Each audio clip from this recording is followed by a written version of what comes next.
ओम श्री गणेशाय नमः। नमस्कार दोस्तों, इतिहास हमारा चैनल में आप सबका स्वागत है। एक बहुत बड़ा प्रश्न हम सबके सामने होता है, कभी कभी लाइफ में हम गरीब क्यों होते हैं?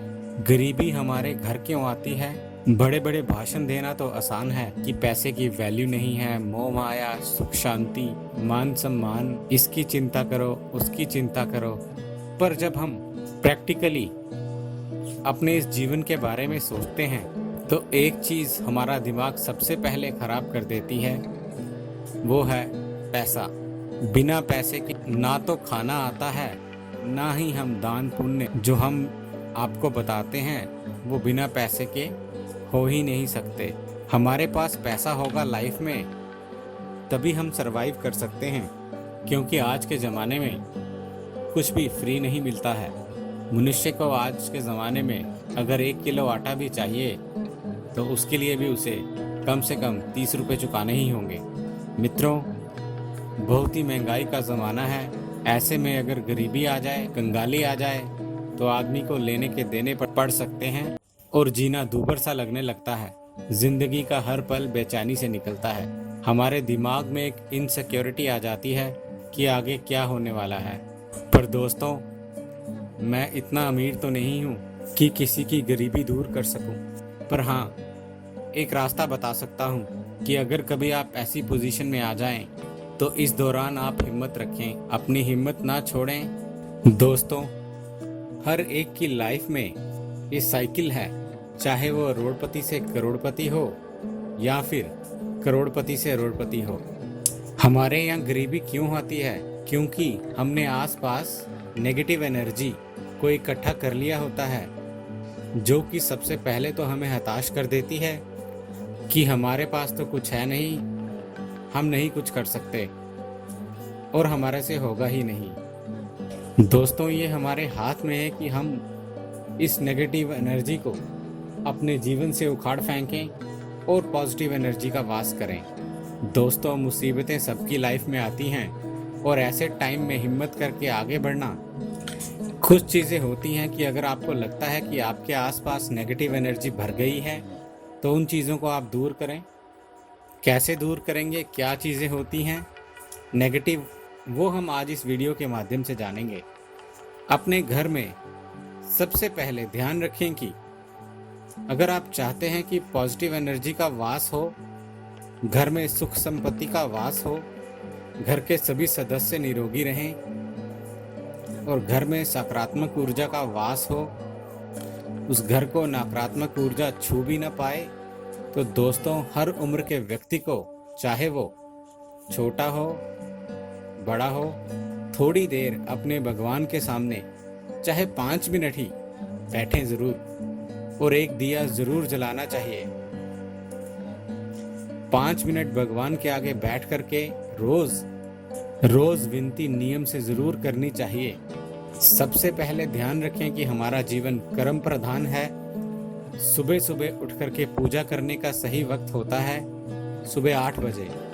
लेट से लेट आप करेंगे तो 9 बजे तक आप कर सकते हैं। उसके बाद अपने डेली वर्क में लग जाना चाहिए मनुष्य को, तभी वो सक्सेसफुल हो सकता है।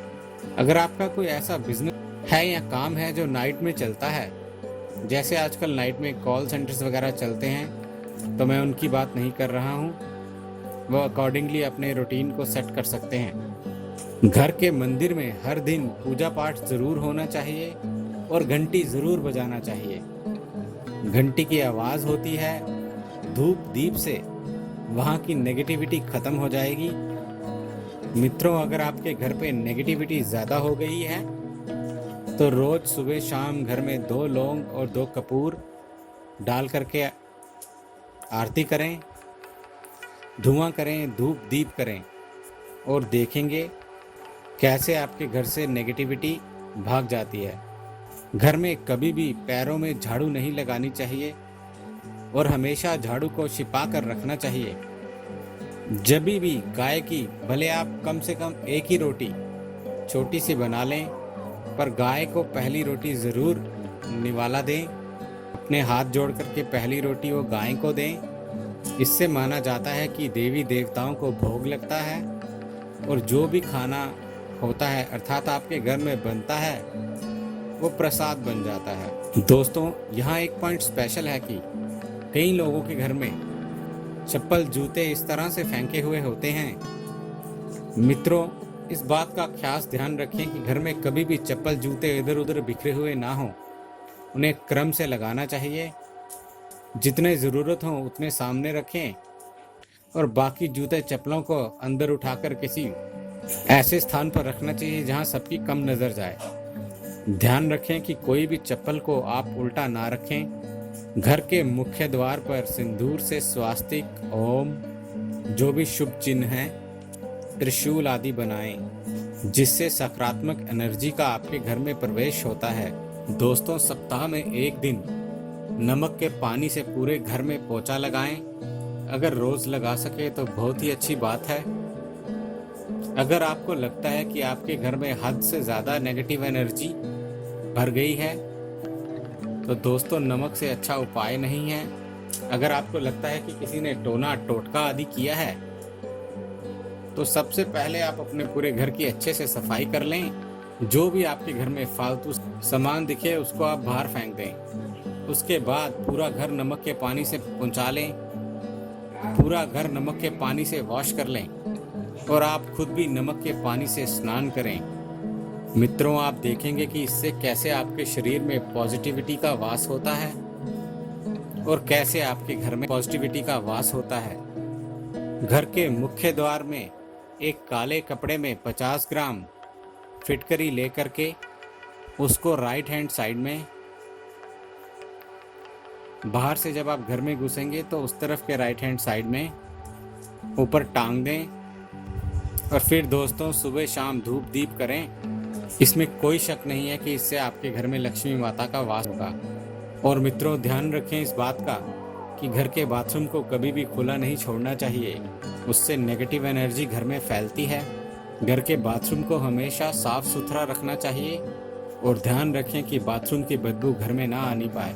पूजा घर में सुबह पूजा 6 से 8 बजे के बीच में कर लेनी चाहिए और ट्राई करें कि कुश के आसन पर बैठकर ही पूजा करें।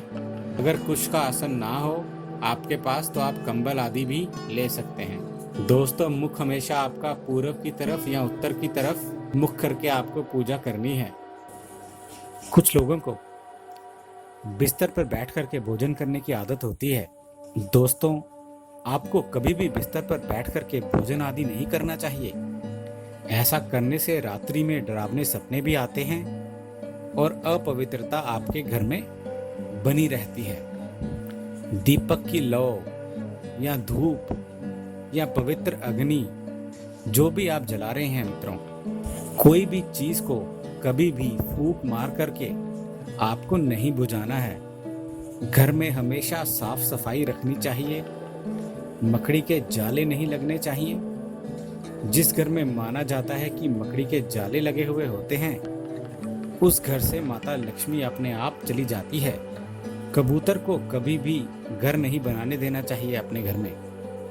कबूतर का अगर घर में वास हो गया तो समझ लीजिए लक्ष्मी का वास वहाँ पे पूरा हो गया। पूजा घर में अगर कोई प्रतिष्ठित मूर्ति है तो वो खंडित ना हो, ये बात का आप खास तौर पर ध्यान रखेंगे और हर रोज पूजा नियमित रूप से करेंगे। दोस्तों, माना जाता है कि हमारी उंगलियों से लगातार एनर्जी निकलती रहती है और ये ऊर्जा हमारे बड़े हुए नाखूनों में फंसी मैल के कारण ये ऊर्जा नेगेटिव एनर्जी को आकर्षित करती है। तो इसलिए अपने नाखूनों को हमेशा छोटा रखें और साफ सुथरा रखें। रात को सोते समय सेंट या डीओ का प्रयोग ना करें, इससे नकारात्मक ऊर्जा का वास होता है। उम्मीद है दोस्तों आपको हमारे द्वारा दी गई ये जानकारी अच्छी लगी होगी। यदि आपको हमारे द्वारा दी गई ये जानकारी अच्छी लगी है तो कृपया हमारा चैनल सब्सक्राइब करें, हमारे इस वीडियो को लाइक करें और हाँ, शेयर करना ना भूलें। दोस्तों, हमें आपके सुझावों का भी इंतज़ार रहेगा, इसलिए प्लीज़ अपने कमेंट्स हमारे साथ शेयर करें। हमारे इस चैनल के साथ बने रहने के लिए आपका बहुत बहुत धन्यवाद दोस्तों। हमारे इस चैनल के साथ बने रहने के लिए आपका बहुत बहुत धन्यवाद दोस्तों।